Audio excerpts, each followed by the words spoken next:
As I've shared last time, sa ating retreat na study the Hebrews for me personally has been a blessing. Kasi ako yung una nakaka-encounter, iba sa mga passage na hindi ako message. Ako muna yung nakaka-encounter ng message. I thank the Lord for the opportunity to share the word. And this time, itong Hebrews chapter 13 ay hinati ko sa dalawang message. One, which is we read a while ago, beginning at verse 1 hanggang 19, which is composed of the author's practical instruction of how to live the Christian life. Although may ginawa niya na ito, as you have seen, no? In the past chapters you've studied, discuss niya kung paano siya pamuhay, specifically in terms of commitment to Jesus sa kabila ng mga persecution na kanilang kinakaharap, sa kabila ng kanilang mga challenges na kanilang kinakaharap. Practical din yun. Pero ngayon, mas naging detailed siya kung paano gagawin isa pamuhay ang buhay Kristiyano. And according dun sa kanyang takbo ng argument, parang argument ni Apostol Pablo in Romans. After discussing heavy theology from Romans chapter 1 hanggang Romans chapter 11, nagpunta na siya dun sa verse 12 na therefore. Okay, in light of this, in light of the doctrines, in light of this truth na alam natin, ito yung ating gagawin. Therefore, this is what we must do. Imagine you spend a lot of chapters, 11 chapters, just discussing doctrines. Very essential po ang doktrina. Very essential. Ang iniisip ng marami, one time, may nagsabi na aking friend na meron siyang nakausap na minister, pastor, preacher.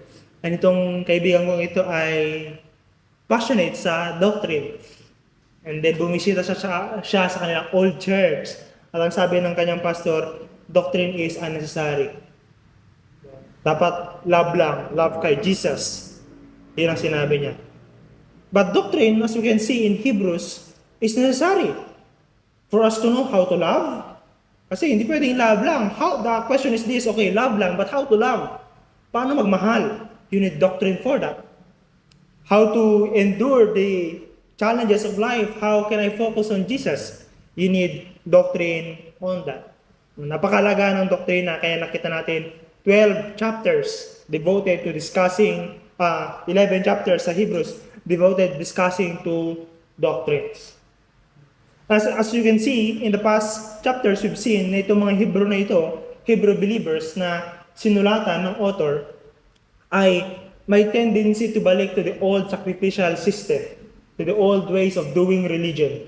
That is sacrificing animals, sacrificing goat, sacrificing lamb, sacrificing yung mga ani nila. But right now, the author of the Hebrews want them to understand na instead of sacrificing these things, sacrificing animals, mga grains, at kung ano naman yung meron sila, merong other way of pleasing God now. Jesus Christ has fulfilled the sacrifice necessary for the believer's acceptance. Finish na yon. Now the question is this, after that, what now? Ano yung kailangan kong gawin? What are the sacrifices I need to give to God so that I will be pleasing to Him? Yun yung tanong. Hindi na hayop, hindi na dugo ng hayop, kundi something that flows out of the life na niligtas ng Panginoong Jesucristo. That's why in other, I don't know if you're using ESV, it may be entitled Sacrifices Pleasing to God, no? But in another book, it's entitled The Practical Instruction for Christian Life. And I want to get that title, no? Practical Instruction for Christian Living. See, more on dati theology and doctrine. Now, let's go to the practicality. It's very important, mga kapatid, to balance the two. Kasi meron yung mga concern lang ay doktrina, hindi nagpa-practice. Meron yung concern ay practicality lang. That's why people, nung kasikatan ni Ed Lapis ng Day by Day, gustong-gusto siya. Ay sabi nila, very practical ang kanyang message. But it's looking deeper to it, hindi siya sustainable because practice needs motivation.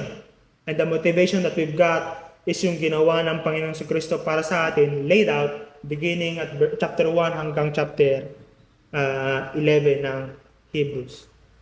Even mentioned a little bit sa chapter 12.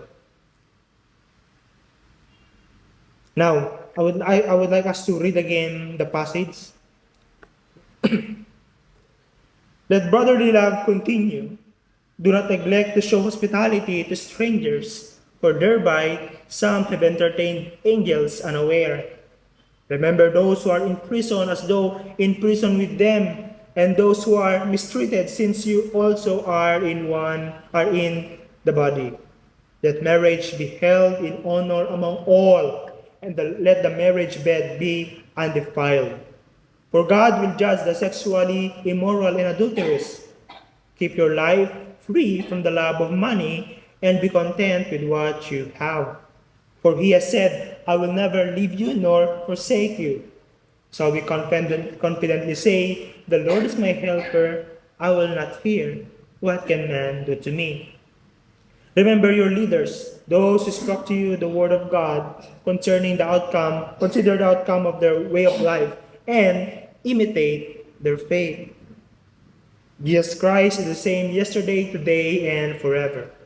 Do not be led away by diverse and strange teaching, for it's good for the heart to be strengthened by grace. Not foods by which have not benefited those who devoted to them.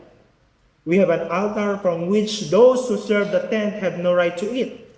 For the bodies of those animals whose blood is brought into the holy places by the high priest as sacrifice for sin are burned outside the camp. So Jesus also suffered outside the gate in order to sanctify the people through his own blood. Therefore, let us go to him outside the camp and bear the reproach he endured. For here we have no lasting city, but we seek the city that is to come. Through him, then, let us continually offer up a sacrifice pleasing to God, that is the fruit of lips that acknowledge his name. Do not neglect to do good and to share what you have, for such sacrifices are pleasing to God. Obey your leaders and submit to them, for they are keeping watch over your souls, as those who will have to give an account. Let them do this with joy, not with groaning, for that would be of no advantage to you. Pray for us, for we are sure that we have a clear conscience, desiring to act honorably in all things. I urge you the more earnestly to do this in order that I may be restored to you the sooner.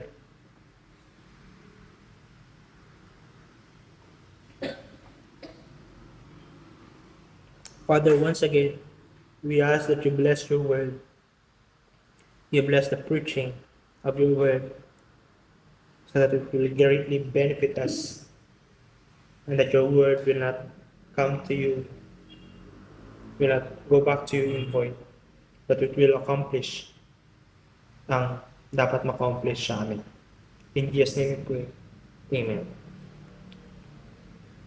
Now, the author of the Hebrews continues yung kanyang challenge and exhortation sa mga Hebrew believers ng mga panahong ito to be firm in their commitment kay Jesus sa kabila ng mga challenges. And you know, yung instruction niya dyan to live the Christian life ay practical nga, but it doesn't come without any cost. Merong cost ang pagsasapamuhay ng mga bagay nito. That's why we prayed a while ago sa ating prayer of confession, we read the challenge of Jesus Christ na foxes have no holes, ang mga asong gubat ay ang mga asong gubat ay may mga uwian, may mga butas silang uwian, may mga lungga, ang mga ibon ay may pugad, pero ako, sabi ni Jesus, wala man lang akong mapagpahingahan ng aking ulo. Sinabi yun ni Kristo to challenge those people who desire to follow Him or who pledges allegiance sa Kanya as something na ang pag-follow sa akin ay hindi madali. Christianity ay merong cost, merong mayroong sacrifices that needs to be done. Kaya may tatawag tayo na cause of discipleship. Sabi ni Jesus Christ, those who want to follow me must take up their cross and follow me daily. Daily. It's not pag nagawa ka ng commitment at the beginning of the year, yun na yun. No. It will be challenges. It will be challenge sa pang-araw-araw na takbo ng buhay. So the writer of the Hebrews encourages these people na yung mga Christian virtues, Christian practices na dapat ginagawa natin ay ipagpatuloy natin. He begin by exhorting them to continue the brotherly love in verse 1. In fact, not only brotherly love, not only sa kailang mga kapatid maybe sa iglesia, but it's a general, beginning at verse 1 hanggang verse 3, it's a general exhortation to be loving towards others. Maging mapagmahal sa iba. Inulit niya naman yan sa may verse 16 when he said, do not neglect to do good and to share what you have, for such sacrifices are pleasing to God. Now, you Hebrew believers, gusto niyo maging pleasing sa Panginoon? Gusto niyo maging kalugod-lugod sa Panginoon? Well, you can be pleasing to God no longer through sacrificing animals, because the sacrifice of Christ is final and sufficient. What you must do now is this. Your sacrifices pleasing to God is your love to others. Ang pagmamahal nyo sa iba. And this love shown to others ay evident, makikita natin sa may verse 2, in showing hospitality to others. Shown through hospitality. And then in verse 3, ang pag-ibig na ito na pinag-uutos ng Panginoon through the Word ay makikita rin through numbering ourselves with those under or less privileged. Primarily inside the fellowship, inside the church of God, and secondarily sa mga taong hindi parte ng household of God. Ito rin ay command na Apostol Pablo sa kanyang sulat sa mga taga-Galatia. That is, huwag kayong kaligtaan ng mag-show ng hospitality and good works sa household of God and then sa labas. Now, sinabi ng salita ng Panginoon, the same word being quoted by Apostle Paul in Romans chapter 12, verse 10. It says here, let one another, love one another with brotherly affection. Love one another with brotherly affection. Tapos tinuluyan niya pa, outdo one another in showing honor. Magunahan kayo sa paggawa ng mabuti sa isa't isa. You remember? Sa mga lumaki na may kapatid, kami na may kapatid, alam ko, nag-outdoan kami sa paggawa ng paghugas. Naghugas na ako na naman. Ako na naman maghugas.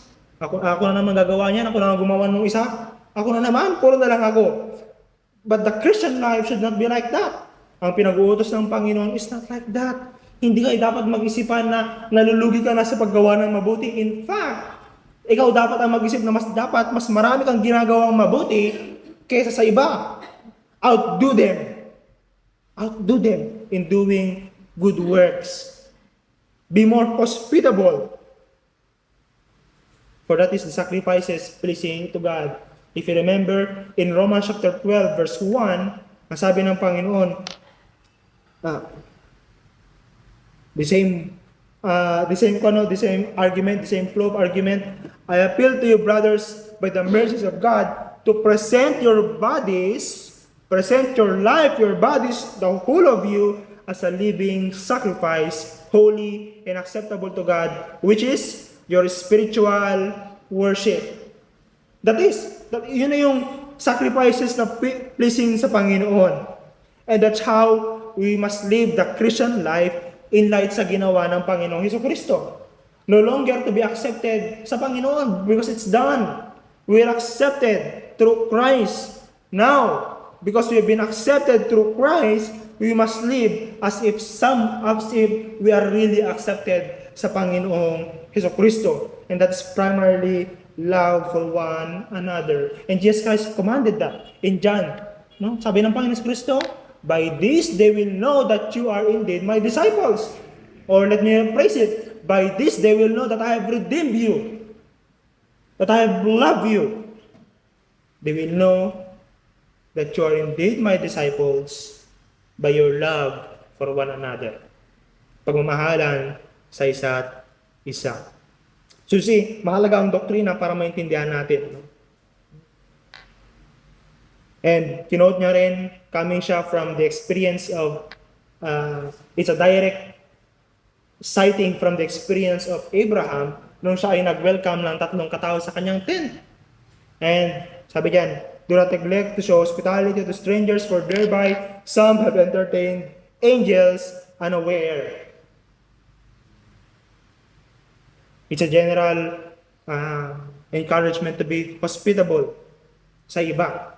Kasi noong mga panahon yun, it's very dangerous to be hospitable. Again, you will be numbered by those who profess lordship kay Jesus Christ. Kapag may nakikita ka ng mga taong kapitbahay mo, na ang kasama mo yung mga Kristiyano, at yung mga Kristiyano that time ay sinisiraan, pwede ka rin nilang isuplong. But the encouragement is there to welcome others sa inyong bahay. You know, ito rin ay pagpapakita ng pagmamahal sa iba. It's very rare, you know. Ako, bago ako pumuntang Taiwan last year. Last year ba yung akong Taiwan? Di ata nung 2023 ata, nakalimutan ko na. Winelcome ako ng isa sa mga nagme-mentor sa amin sa Asian Access, sa A3, sa kanilang bahay. At talagang maraming kwarto yung kanilang nirentang bahay. Pinaghandaan ako ng pagkain, pinaghandaan ako ng higaan, na para kung matutulog sa nirerentang hotel. And I really felt the love. Yung pagmamahal na yun. Dati kausap ko lang siya. Dati nag-video call lang kami. Tapos nag-meet kami every quarter for 4 days. That's it. More on discussion sa theology and practice and ministry. Pero yung practicality ng showing ng kanyang pagmamahal at silang mag-asawa, silang pamilya, ay nung winelcome ako sa kanilang bahay at pinaghandaan talaga yung aking pagdating. And they did it willingly. They did it out of the desire to, they did it because of the love na naranasan nila sa Panginoong Jesucristo, not to get something from me kasi wala naman ako may bibigay sa kanila.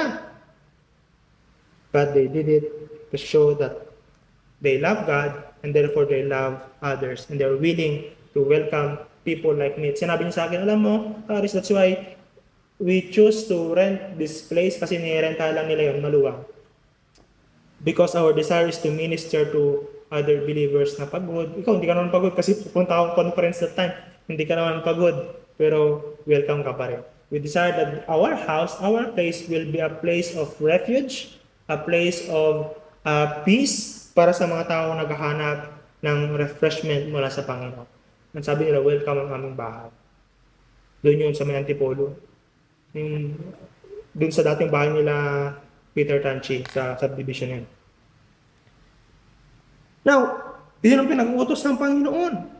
To continue living the Christian life, una, by being loving towards others. Pangalawa, sabi ng Panginoon, sabi ng salita ng Panginoon, ay live the Christian life by being a protector of the sanctity of marriage.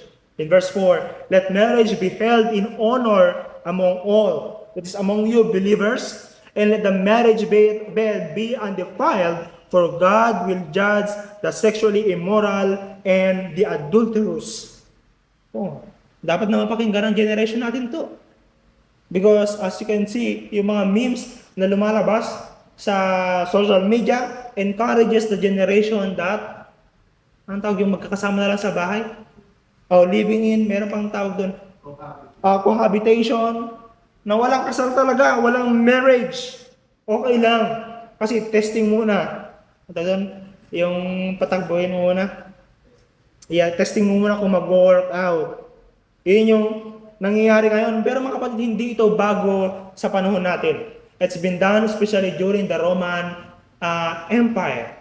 Rampant ang sexual immorality. Rampant ang adultery. In fact, yung noong unang panahon, ang mga slaves na mga babae ay pwede lang na kapag ikaw ay example kabataan, at may kaya kayo, at may slave kayong babae, at hindi ka pa ready mag-asawa, pwede kang makipag-sexual intercourse sa inyong slave ng babae. And that's okay for them. Nung panahon yun, kasi they treat ladies at time as mas mababang mga nilalang. So, ito yung encouragement sa kanila. Okay, ito yung ginagalawan yung paligid. Normalize ang sex outside marriage. Normalize na ang sex sa um, mga prostitutes. Normalize ang sex sa mga slave girls. That's the normal situation ng mga panahon na yon. And the encouragement or the exhortation ng author ng Hebrew ay no. You must not live that way. Not because ganun ang culture ninyo, okay na rin kayo. No, let marriage be held in honor among all. And the marriage bed is a metaphor o picture siya for sexual intercourse. Kaya nung unang panahon, pag sinabi ng babae na wala pa siyang nakahiga, meaning wala pa siyang nakatalik, sabi na pa, let the marriage bed be undefiled. For God will judge the sexually immoral and adulterers. In Romans chapter 1, sinabi sa atin doon that those who are sexually immoral have reaped for themselves yung bunga ng kanilang immorality. Those who have sex with fellow men to men, girl to girl, nire-reap nila yung bunga ng kanilang kalapastanganan sa kanilang mga katawan. You know the case right now? Sa HIV/AIDS, 59 per day. Gaano kabilis yun? At ayaw i-name ng ating government, ayaw i-name ng mainstream media na ito ay because of the promotion ng kahit bata pa kayo, mag-sex lang kayo, okay lang, basta kayo ay protected. Pinopromote sa bagong DepEd curriculum, diba? Andun yun eh. That's why yun yung nilalabanan ng mga Christian groups sa Senate at sa Congress na hindi dapat, hindi promote ang safe sex, kundi abstinence. I-educate ang mga kabataan like what they're doing in Singapore. Singapore is not even a Christian country. Instead, they're not promoting safe sex, they're promoting abstinence. At nakita yun, di ba? Yun yung another na instead na safe sex ang tinuturo sa mga kabataan sa elementary and high school, ang ituro dapat ay yung value ng abstinence and yung pag-pursue sa professional career. But in the Christian life, we don't do that. We don't do abstinence. We don't protect marriage. We don't protect the marriage bed for the sake of protecting it, for the sake of our professional career. We protect it because we live for God, no longer for ourselves. Not for our dreams, not for others, but because we want to be pleasing to God. We want to live the Christian life pleasing sa ating Panginoon. Oh, brothers and sisters, again, I'd like to remind you, ito yung uso sa kasalukuyang panahon. Ito yung normal sa kasalukuyang panahon. And more we need to proclaim this. God will judge the sexually immoral and adulterous. God will judge the sexually immoral and adulterous. That's something to be feared. That's something na dapat katakutan. That's something na maging motivation natin to, Lord, have mercy on us. That we may be protector of our marriage. Hindi ito para sa mga single lang. Para din ito sa mga may asawa.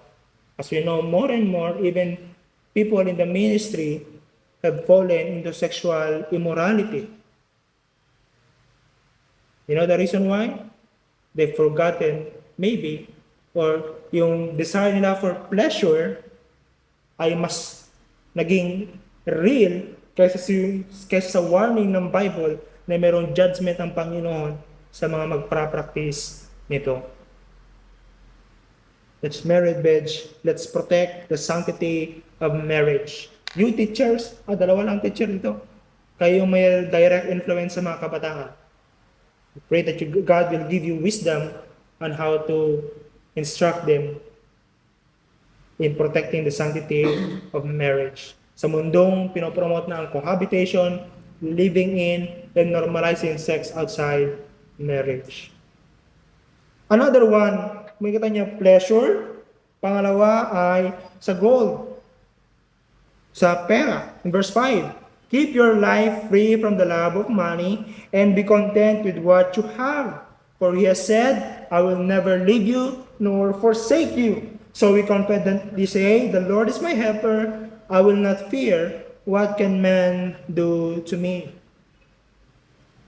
To live the Christian life is to be content on what you have. Mayroong magandang book dito si Jeremiah Burrow entitled The Christian Jewel of Contentment. It's a Christian jewel to be content on what we have. I suggest you read that.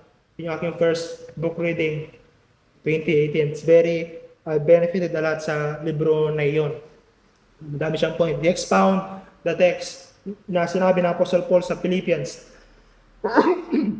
Now, contentment, sa ano meron tayo doesn't come from pagiging content lang. Merong motivation. Merong doctrine ulit.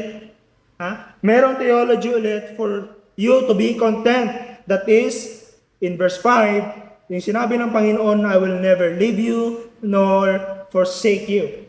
Hindi kita iiwan, ni kakalimutan man. Ang sinasabi niya, everything you need will be met. And this is hard nung panahon yun. Especially kapag ikaw ay magnegosyo at nalaman nilang Kristiyano ka, mayroong bearing yon sa iyong business. Kapag ikaw ay person na nag-work at nalaman nilang Kristiyano ka, pwedeng mayroong bearing yon sa iyong promotion. Because Christianity that time is taboo, sinisiraan yung mga Kristiyano.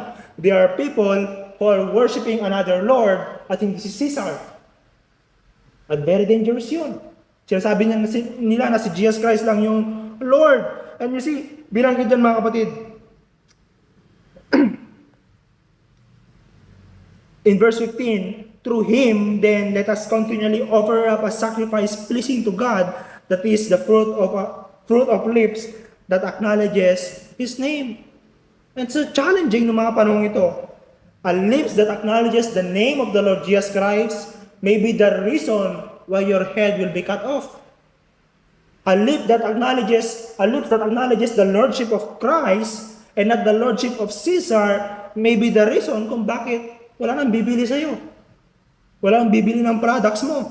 Wala ang tatanggap sa offer na job mo kasi skill-based ang mga panahon yun, di ba? Meron kang skill, you offer that skill at sasweldohan ka. Walang tatanggap sa skill na ino-offer mo. All because you have a lips that acknowledges the name of Christ. But in order to overcome that threat, that possibility, ang sabi ng salita ng Panginoon is to be content on what you have. Be content on what you have. In verse 5 and 6, keep your life from the love of money. Sabi again, I would like to quote yung sinabi ng aming teacher noon, Sir Rossini, it's not the love of money, it's the lack of money that the cause of all evil. But the Bible tells us no, it's the love of money. Content naman eh. Meron ka namang pera, nakakadamit ka naman ng maayos, nakakain ka naman masarap na pagkain, and yet you want to destroy things, you want to oppress other people, so that you'll have more and more. That's not good.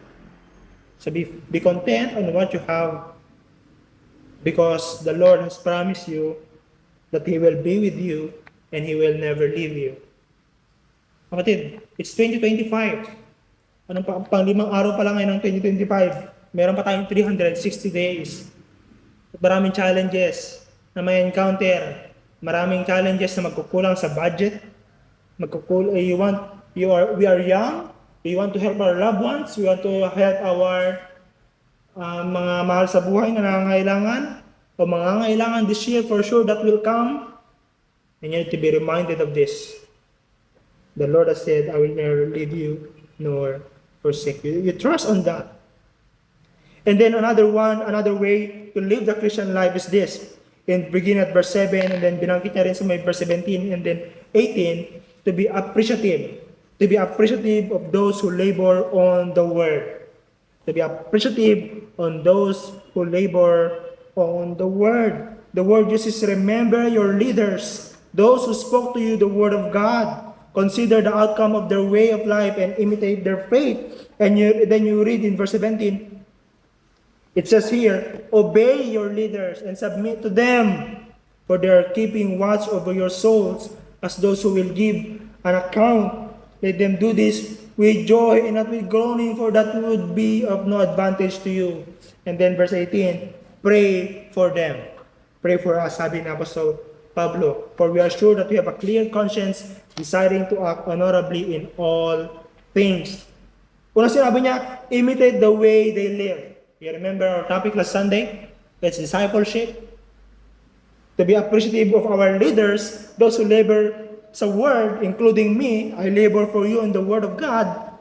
Sila Bro Gian and Bro Joshua nagtuturo sa Heidelberg Catechism to imitate the way they live. That doesn't mean that we are perfect. No, we are not perfect. And of course, I can say that sa inyo mga kapatid, no? One time, nung nasa Pantabangan kami, sabi ni Pastor Jebo Bansuelo, kayo na mga leaders, kaya nyo bang sabihin sa ibang tao na gayahin nyo ako? Sa Apostol Pablo na sabi niya yun. And the instruction we have here is to imitate these leaders we have in the Christian life. Gayahin nyo sila. Again, I've told you, the discipleship is more of opening our lives to others. A life that's been changed by the Word of God. And it's a challenge for us. But for you, by the grace of God, I can say to you mga kapatid, that imitate the way how I live my life, how I deal with my wife, how I treat my parents, how I treat others. Imitate it all. When I fall, when I sin, when I do things that's not pleasing to God, and I'm made aware of, I acknowledge it at pinagsisihan ko, imitate that. Imitate me in my imperfections that I continually trust the Lord. So hard to say that. And a lot of people can't say that anymore. Kasi yung pinapakita nila is more of perfection. A life na sobrang ideal. Na kung titignan mo sa pang-araw-araw na buhay ay hindi mo katotohanan. The true life, the genuine life, is full of inconsistencies. We don't want that. But in the midst of those inconsistencies, there we learn to depend on God's grace. And we need people with whom we can model our life. We need people na pwede natin sundan na sa kabila ng kanilang inconsistencies, of course, that should not be, no? But sa kabila ng kanilang inconsistencies because of the remaining sin, the indwelling sin, they depend on the Lord. And we need people like that na pwede natin gayahin sa kanilang dependence sa kapangyarihan at biyaya ng Panginoong Jesucristo. Pangalawa, sinasabi sa atin that you listen and be responsive sa kanilang counsel. Sa mga nagtuturo ng Word of God, how can you be appreciative of them? Paano nyo sila ma-appreciate ang mga nagtuturo ng salita ng Panginoon? You listen. You listen and respond to their counsel. Of course, that assumes na yung kanilang counsel ay in line sa sinasabi ng salita ng Panginoon. That's why you have the responsibility to study the Word for yourself. So that when we teach the Word of God, you'll be able to scrutinize and evaluate that what we are speaking here ay hindi galing sa aming sariling karunungan, kundi galing sa sinasabi ng salita ng Panginoon. In that way, you can appreciate us. And another one na sinabi niya is that you contribute to their joy. Contribute to our joy. How can you contribute to our joy? John and Paul, the same, sinabi nila sa kanilang mga letter that one of their joy is seeing the people na tinuturuan nila ang salita ng Panginoon na nagpapatuloy sa salita ng Panginoon. Sometimes, a lot of ministers base their joy on the church attendance every Sunday. Okay naman din yun, no? Pero minsan, in my conversation with ministers, naghihinyabang pinagyayabangan. Kaya yung mga pastors na maliliit yung simbahan, maliit na yung simbahan, nanliliit pa. Kasi because pastors have big churches, and with Montero or Land Cruiser, pinagyayabang nila. But Paul's joy, the authors here, the author of Hebrews' joy, and John's joy sa kanyang mga epistle, ay to see his children in the faith, that is, to see the people is laboring for the word, sa faith, continue in the faith. Mga kapatid, you want me to be joyful? You want us to be joyful? Let's practice what we've been studying. Even our Heidelberg Catechism. Let's practice them. Intentionally, sacrificially, let's practice them. And then lastly, na binanggit niya na how can we be appreciative of those who labor for the word, is that we pray for them. Pray for us, for we are sure that we have a clear conscience, desiring to act honorably in all things. I urge you the more earnestly to do this. We don't know the reason. Maybe yung author that time ay nakabilanggo din or something na nasa house arrest. No. So sabi niya, obviously na yung nagsulat ng Hebrews ay wala sa piling ng kanyang pinapastoran. Kasi sabi niya, pray, I urge you that you more earnestly pray for us that I may be restored to you sooner na makabalik na ako sa inyo. At the same time, in order for us to be appreciative of those who labor in the word, we need to pray for them. Last time, dun sa devotional guide na ginagamit namin, ginamit din natin sa ating prayer meeting. That you pray for those who labor for the word. Mga kapatid, idagdag nyo, one of the reason kung bakit maraming mga ministers ang nag-fall ngayon, it should be awaken the church generally, no? It should awaken the church generally to move from the assumption that these ministers, that these pastors, preachers, or priests are people immune to sin. No. The pastor, preachers, or elders, whatever you call them, are part of also of the congregation. And like you, mga kapatid, we also are vulnerable to sin. No one is immune to sin. Each of us ay need ng panalangin. That's why you write on your prayer journals, your prayer items, to be praying for us. In that way, you appreciate all those who labor for you in the Word. And lastly, ang sinasabi ng author to lead the Christian life is to be consistent in Christ. Consistency. Yan yung challenges na meron tayo. Pinag-usapan na natin kanina, first day of the year, maging maaga. Alam ko, pinangako nyo naman yan, no? Resolution nyo naman yan. Hindi na ako malilate, magbabasa na ako ng Bible. It's been 5 days na natapos ang taon. Nabasa nyo ba ang Bible nyo every 5 a.m. or 6 a.m.? Ako na magsabi, hindi. You've been inconsistent. But the encouragement that we have in the Word, sa kabila na yon, I know that's not the Christian life. The Christian life is based sa kung sino si Kristo. Sinabi niya diyan, Jesus Christ, the same yesterday, today, and forever. And from there, you pattern your life. A life of consistency, hindi a life of ganon-ganon. Up and down, nawawala, umaalis, lulubog, lulitaw. That's not the Christian life. The Christian life is a life of consistency. In fact, in verse 15, sinabi niya dyan, it's continually offering up a sacrifice of praise to God. It's continually, hindi every Sunday, every day, every moment of our lives, we are offering praises to God through our lips and through our lives. And the basis, mga kapatid, is because Christ our Lord Himself ay hindi nagbabago.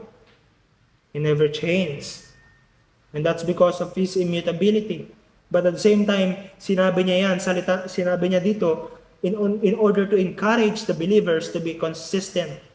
Because the Lord that they follow is someone who never changes. To be consistent on God means also to depend on God's grace.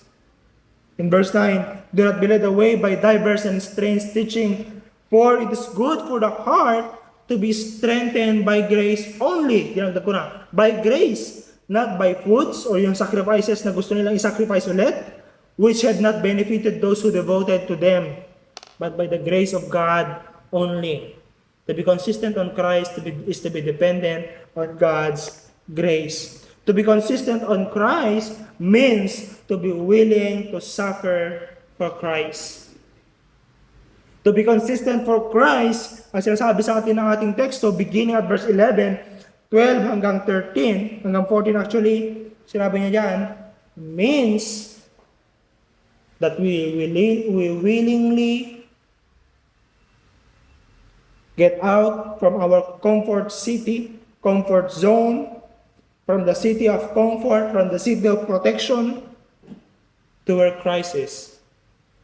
And where Christ is, sabi ng scripture, Christ in verse 12, so Jesus also suffered outside the gate in order to sanctify the people through his own blood.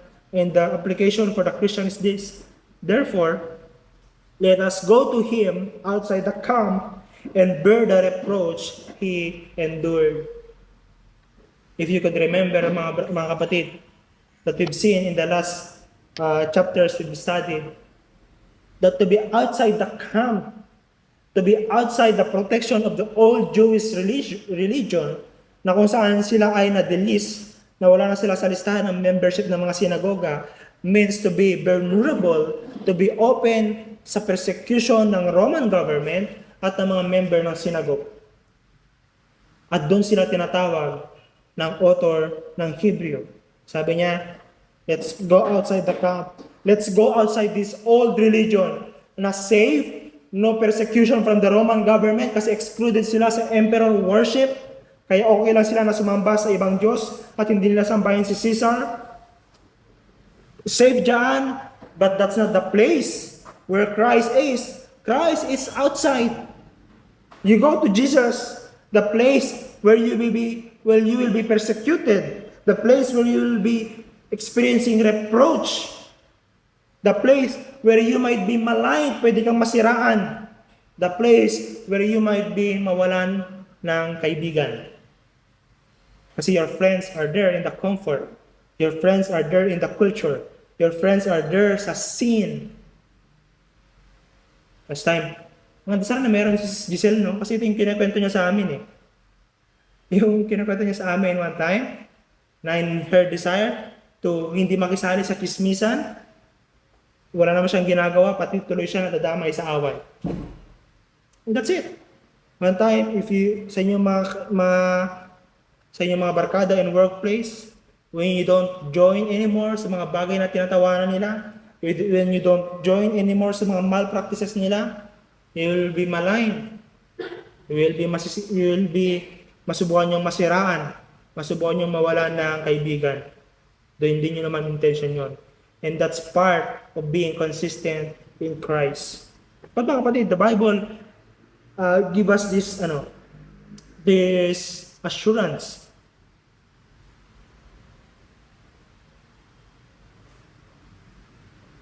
that our consistency in Christ, if we be consistent in practicing the Christian life, the Bible tells us, for here we have no lasting city. We seek a city that is to come. And that's our comfort. That's the basis of our being consistent in Christ. Yung dahilan kung bakit tayo magpapatuloy. Yung napakaganda ng Christian life, no? You have a motivation in the background, in the past. Jesus Christ so loved you, sa kabila ng iyong mga pagkakasala, that's why He gave Himself for you to be saved, for you to be forgiven. And right now, si Jesus Christ is interceding for you as your mediator at the present time. So you have a comfort in the past, you have a comfort at the present time, you have a comfort and assurance in the future.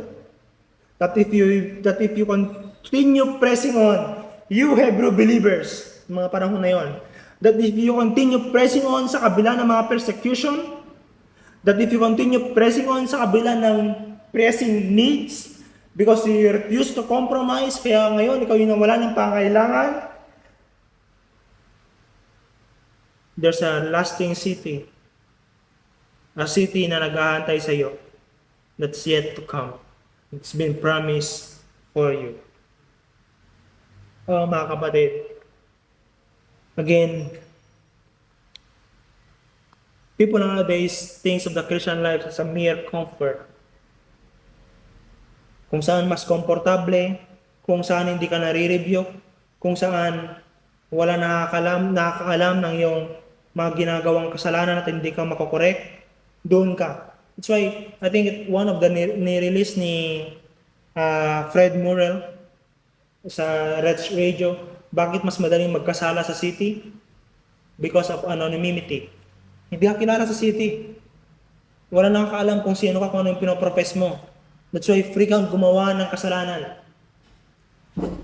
And it's a challenge sa mga big churches. Baka loobin ng Panginoon, dumating ang panahon, maging malaking simbahan tayo.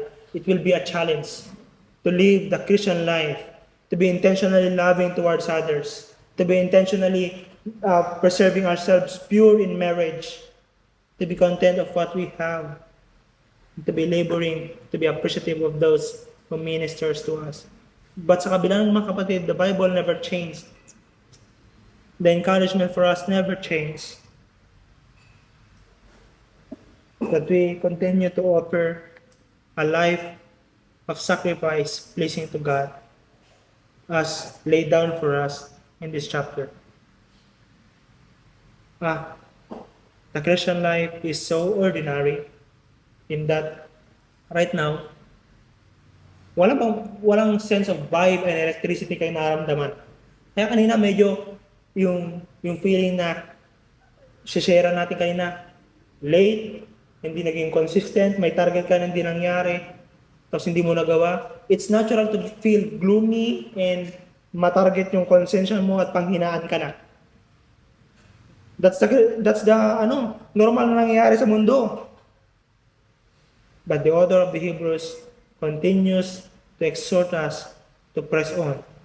Sa kabila ng mga challenges na nakaharap mo na in the first 5 days of January and the coming challenges, be consistent sa kabila ng mga inconsistencies na naranasan natin. And that's how we live the Christian life. So mga kapatid, I invite you to be silent for a while and savor the word that we just heard.